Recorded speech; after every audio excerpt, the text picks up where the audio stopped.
சர்வதேச சிறுவர் தொழிலாளர் எதிர்ப்பு தினம் எப்போது அனுஷ்டிக்கப்படுகிறது? ஜூன் 12. இலங்கையில் அரச கரும மொழிகள் ஆணைக்குழு எத்தனையாம் ஆண்டு நிறுவப்பட்டது? 1991. சர்வதேச விஞ்ஞான தினம் எப்போது கொண்டாடப்படுகிறது? நவம்பர் 10. கலை திட்டத்தில் தொழில் முன்னிலை பாடங்கள் எத்தனையாம் ஆண்டு அறிமுகம் செய்யப்பட்டது? 1972.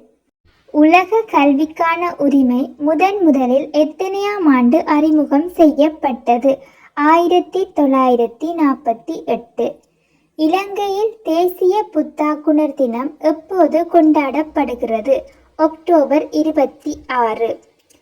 பாடசாலை வருடாந்த செயற்திறன் அறிக்கை அடுத்து வரும் ஆண்டின் எந்த தினத்திற்கு முன்னர் தயாரிக்கப்பட வேண்டும்? மார்ச் 31க்கு முன்.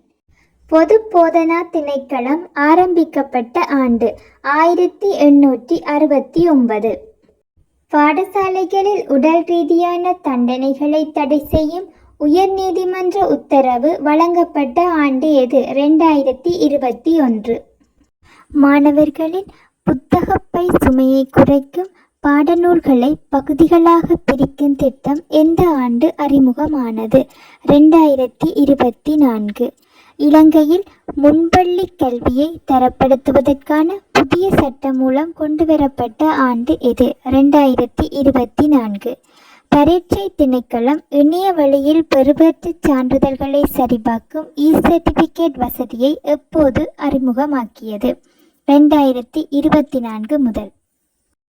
SBA பாடசாலை மட்ட கணிப்பீடு முறைமை எந்த ஆண்டு மீள சீரமைக்கப்பட்டது? 2023. இலங்கையில் உயர்தர மாணவர்களுக்கு சட்ஸ்கோர் முறை எப்போது அறிமுகப்படுத்தப்பட்டது? 2001. பல்கலைக்கழக மானியங்கள் ஆணைக்குழு UGC எப்போது நிறுவப்பட்டது? 1978.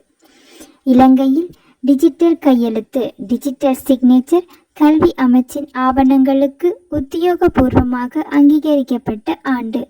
2022. இலங்கையில் சிறுவர் பாதுகாப்பு அதிகார சபை எப்போது நிறுவப்பட்டது? 1998.